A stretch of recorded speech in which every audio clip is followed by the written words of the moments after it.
setelah seharian beraktivitas. Tempat yang hangat sehingga kita bisa merasa aman dan terlindungi. Tapi bagaimana kalau rumah justru menjadi tempat penganiayaan yang tersembunyi? Dari 217 juta penduduk, 24 juta perempuan mengaku pernah mengalami tindak kekerasan berupa penganiayaan, pemerkosaan maupun pelecehan. Lagi-lagi perempuan jadi korban akibat posisinya dianggap lemah dalam struktur keluarga. WHO dalam World Report pertama mengenai kekerasan dan kesehatan di tahun 2002 menyatakan bahwa antara 40 hingga 70% perempuan yang meninggal karena pembunuhan umumnya dilakukan oleh mantan atau pasangannya sendiri. KDRT tak hanya merupakan kekerasan fisik, tetapi juga meliputi kekerasan seksual, ekonomi, dan psikologis. Termasuk dalam kekerasan psikologis adalah penghinaan, komentar yang merendahkan, termasuk juga melarang istri berkunjung kepada keluarga maupun bersosialisasi dengan teman-teman yang tidak dikehendaki oleh suami. KDRT memang ibarat gunung es. Seberapapun banyaknya perempuan yang telah melaporkan kejadian ini, masih lebih banyak lagi perempuan yang memilih untuk berdiam diri. Jika Anda kebetulan menjadi seseorang yang dipercaya untuk mendengar cerita ini dari seorang perempuan, berhentilah berpikir bahwa ini adalah sekedar masalah rumah tangga. Bantulah ia dalam mencari pertolongan.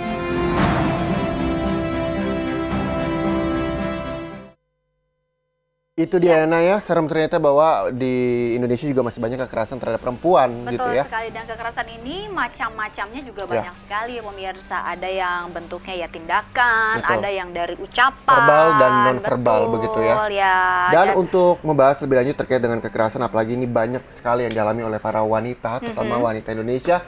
Ini sudah hadir bersama kami berdua, yaitu dari Komisi Komunitas. Ya, Komunitas Perempuan Ungu ya. Komunitas Perempuan Ungu. Tepuk tangan dong untuk ada Bu Hayu dan juga Ibu Iko dari KPU. Ini saya pikir adalah KPU, Komisi Perlindungan Umum, bukan ya? Bukan, ini Komunitas Perempuan Ungu. Ungunya purple ya, ungu ya. Ungu. Komunitas Kenapa Perempuan ungu? Ungu. Ungu kan identik dengan kalau misalnya perempuan janda begitu. Sendiri jangan gitu dong nyebutnya, Tapi sendiri sendiri gitu, nggak berdua.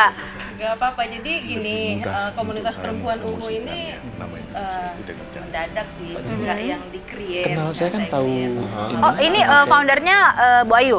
Iya. Suka ungu sebelumnya? Iya, suka ungu, oke. Gitu. Kemudian? Karena ini sudah jadi ajang paguyuban, silaturahim teman-teman. Nah jadi ya udah kita bikin namanya komunitas perempuan ungu. Kenapa ungu?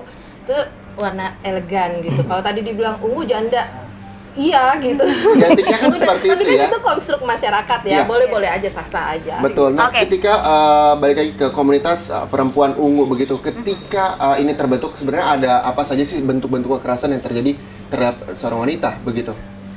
Oke, saat ini kekerasan udah ngerti, ada kekerasan fisik, kekerasan non fisik, ya, verbal non-verbal. Ya. Jadi kalau bicara kekerasan fisik, tonjok, pukul, gencet, nah ada. Itu kan apa ya, maksudnya omongan dari orang-orang. Nah kalau misalnya Mbak Ayu atau Mbak Iko sendiri pernah mengalami kekerasan verbal maupun non-verbal? Mungkin Mbak Iko nih sebagai member nih mungkin kenapa bisa ikut join di KPU? Apakah pernah punya pengalaman pribadi kah? Ya awalnya sih memang pengalaman pribadi gitu. Jadi kadang-kadang pada saat saya punya permasalahan itu gitu, saya suka. Masalahnya dalam hal apa nih? Rumah tangga kah? Rumah tangga. Gitu. Dan Jadi jenis kekerasannya verbal atau? non-verbal. Yang verbal. Jadi yang verbal. Betul. Oke, dalam bentuk ucapan berarti betul. ya. Jadi kebetulan saya suka share sama Mbak Ayu nih, Mbak Ayu. gitu kan.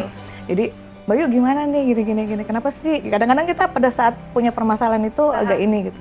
Nah akhirnya saya suka sering sharing sama Mbak Ayu, kemudian Mbak Ayu kenalin dengan komunitasnya. Di situ saya langsung, kayaknya saya perlu paguyuban ini untuk kita bisa share permasalahan yang kita, jadi kita bisa ada yang bantu lah gitu. Pada saat Mbak Iko terkena yang namanya permasalahan verbal tadi, solusinya dari teman-teman komunitas ini gimana? Ya solusinya adalah mereka membantu untuk kita bisa berpikir positif. Kadang-kadang pada saat kita punya permasalahan itu banyak pemasukan negatif justru yang akhirnya kita nggak tahu harus melangkah seperti apa. Tapi ketika Mbak Iko mengalami kekerasan dalam rumah tangga, nggak lapor polisi aja gitu kan, simpel dan kayak mudah aja, banyak orang yang juga melakukan hal tersebut. Sekarang gitu. rumah tangga itu sebenarnya masalah pribadi ya.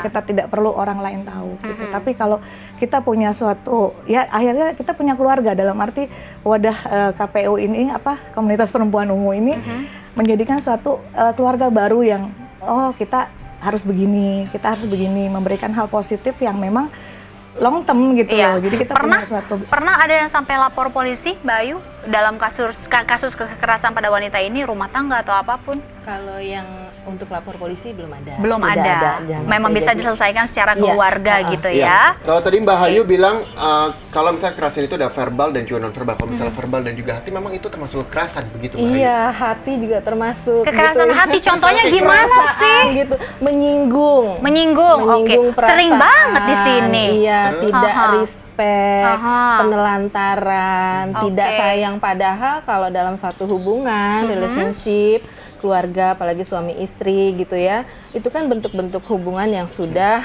harus menghormati. Oke. Kalau bicara mengenai penelantaran ini macam-macam, apa orang tua dengan anak atau suami dengan istri atau gimana, Mbak Ayu? Iya, penelantaran pada anak, penelantaran istri gitu ya. Nah, itu ada misalnya pulang subuh ya. Sekarang kan di zaman kayak gini kan kita tuntutan kerja. Ya. Itu termasuk kasus penelantaran juga, misalnya anak ditinggal kerja gitu. Iya dong, kalau tidak ada komunikasi yang intens terhadap anak, istri atau suami yang dalam lingkungan keluarga kita. Itu salah satu termasuk. Jadi harus ada komunikasi yang intens, di mana apa sudah makan atau belum, itu kecil-kecil sih gitu, tapi penting. Ya, kalau misalnya Bu Ayu ketika melihat data dari KPU sendiri yang sudah menangani kasus kekerasan, ada berapa banyak kasus kekerasan yang sudah terdata dari per KPU? hari? Kalau dari Komnas Perempuan ada sekitar 35 sampai 40. 35 sampai dengan 40 per harinya. Iya, per hari. Verbal maupun non verbal. Verbal maupun non verbal. Tapi itu saya kira masih banyak lagi ya, apalagi di pelosok-pelosok, di wilayah-wilayah ya, kayak di ini seperti yang perairan, di laut. Betul. Nah, ini seperti yang kita lihat juga Mbak Ayu dan juga Mbak Iko yang sedang di layar ya.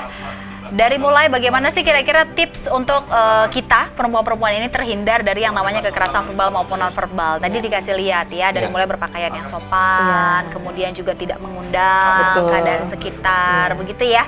Kadang kalau ini dia. Memang harus berhati-hati juga, apalagi sebagai perempuan begitu, karena gerak-gerik perempuan ini sangat dilihat baik siapapun begitu ya, Mbak Ayu ya. Betul. Apalagi kalau misalnya berada di angkutan umum gitu ya, jangan mengenakan sesuatu hal yang memancing, perhiasan berlebih, kemudian juga dandan berlebih gitu ya, pakaian yang mengundang, menggoda, hai cewek. Itu dia ya. Dan berbicara tentang kekerasan terhadap perempuan, ternyata juga menuai banyak sekali tanggapan dari masyarakat, pemirsa. Kira-kira bagaimana tanggapan masyarakat terkait dengan kekerasan yang dialami anak dan juga wanita yang merupakan ancaman kekerasan seksual? Kita lihat liputan yang berikut ini. Kalau keluar rumah yang pasti jalannya udah tahu dulu, rute-rutenya udah biasa dilewatin. Terus kalau misalnya jarang lewatin itu minta temenin sama teman, jadi nggak sendirian aja. Antisipasi pakaiannya kali ya harus lebih sopan ya. Terus kalau aku harus punya ilmu bela diri sendiri. Oh gitu? Iya. Kalau dia udah keterlaluan kita teriak, harus berani teriak. Enggak sih, belum pernah. Tapi melihat pernah? Melihat pernah. Seperti apa contohnya? Ya pegang rok gitu, suka melihat laki-laki megang rok gitu. Oh gitu. Terus kalau untuk Mbak sendiri, untuk menghindari kejadian pelecehan seksual di diri Mbak gimana? Ya jangan pakai baju terlalu ketat gitu, jangan pakai rok mini terlalu pendek gitu juga. Iya.